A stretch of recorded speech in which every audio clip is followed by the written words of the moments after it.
Alright guys, we're learning a Bach Minuet in D minor today. Let's hear what it sounds like.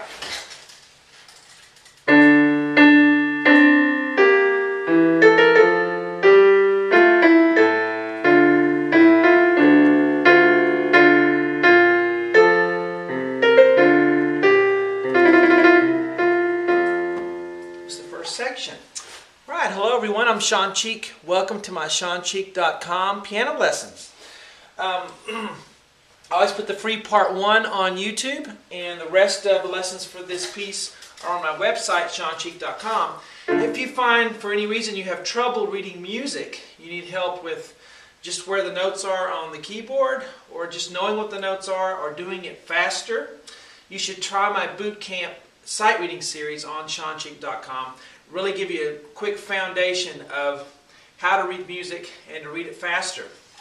It's kind of my own little method that I created. You can download sheet music for it, and it's a big help. But let's start with this. This is not too difficult a piece, and I played all these when I was a kid, 7, 8, 9 years old, these little Bach minuets and so forth. And it's really nice to revisit them after all these years. Now I'm 38 years old. And so we look at the key signature here. And it's early. I'm still trying to wake up. On a Saturday morning, I'm going to make a lot of video lessons today. So got the whole day ahead of me. We have a flat in the key signature, which tells us we're going to flat every B. Every time we come across the letter B, we're going to flat it. So here's a B note. So we're going to flat the B and do it automatically as a flat anytime we have that note. So there's the key signature, one flat. And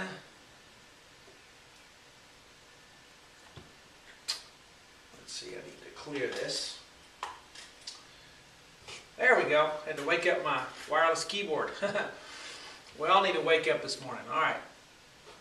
Time signature is 3/4. So 3 counts per measure. And that's a typical time signature for minuet. 3 counts. A lot of these old dances were in 3. Some sort of 3. Okay, so 3 counts per measure. Quarter note gets the beat is what the 4 means on the bottom. And so counting to 3. Let's get started with the right hand.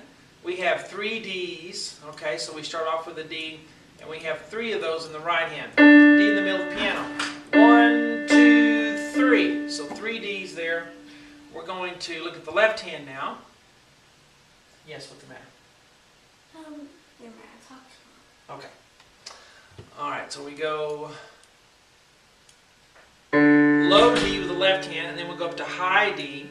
And then the last one we'll have is a middle C. Okay? So we play those 3 together, starting right here. 1, 2, 3. Now, yes, the left hand and the right hand have the same note. So why write it? Because this is a different voice. Okay, there's maybe, 2 instruments. Think of 2 instruments, a clarinet and a bassoon. The clarinet plays this. And the clarinet's going to, not leave that D out just because the bassoon plays it too. Okay, so it's kind of a mental thing. So, but yeah, they have the same notes. You just have to choose which hand you want to play it. You can have both play it.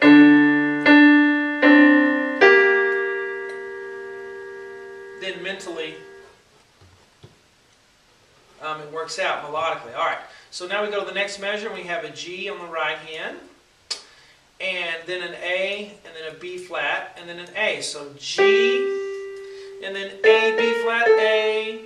Now the rhythm there, you have a dotted quarter note, and then 2 16th notes. It's 1 and 2 and a 3, 1 and 2 and a 3, and is how you count that. Okay? Left hand we're going to have a B flat. Why is it flat? Because of the key signature over here. And B flat. So it's B flat. Then we're going to go down to an E note here. And then here we'll have just an F. Okay? Now put hands together. Line these up. Notice the left hand comes in between there. So let's start right here with this measure. 1 and 2 and a 3 and, okay? 1 and 2 and a 3 and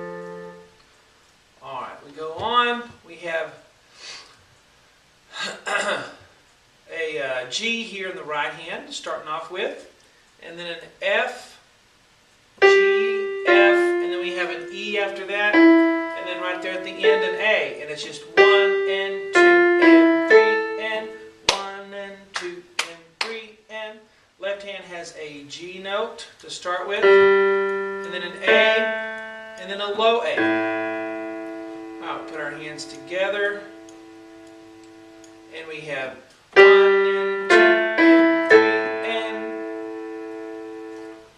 Alright, and then we have an F here, E, and then an F, and then a D. Okay, F, E, F, D. Looks like a P I wrote there. F, E, F, D. Bum, bum, bum, bum. Left hand's going to start off with a D note, and then an A, and then a low F, or F right there, not a D, an F. So D, A, F. Okay, we put those together, and then we have 1, 2, and 3. Now let's play the whole line. Let's play from here all the way to here. Okay, 1, ready, go. 1, 2,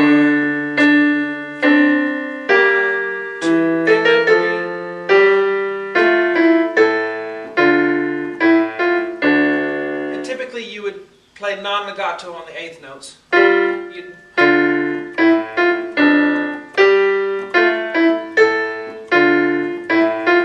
See how I'm doing that? Put a little space in there. Let's continue a little bit more for this free part 1. And I will scroll up a bit. Alright, so now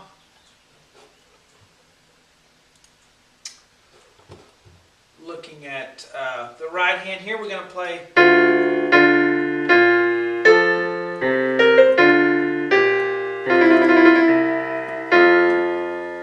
Alright, so we have in the right hand 3 Fs. 1, 2, 3. No big deal there. On the left hand, though, we have a low D. It's a D note. Okay, if you don't know your notes really well, the flashcard printouts and the flashcard exercises on SeanCheek.com will really help you. Alright, D. Alright, I'm 38, but I've been teaching for like 22 years, so I know a few things. B flat. Alright, so D, D, B flat. Play hands together here on these. 1, 2, 3. Okay? And here we're going to start with an A on the right hand. A, and then B flat, C, F. Remember the B's flat because of the key signature. 1 and 2 and a 3 and is the rhythm. 1 and 2 and a 3 and. Left hand starts with an F, goes down to C, and then up to D. We put our hands together, and then we have 1 and 2 and a 3 and. Okay, now we're going to have G and E on the right hand. 1, 2, 3. The left hand is going to have B flat and a C. B flat, C.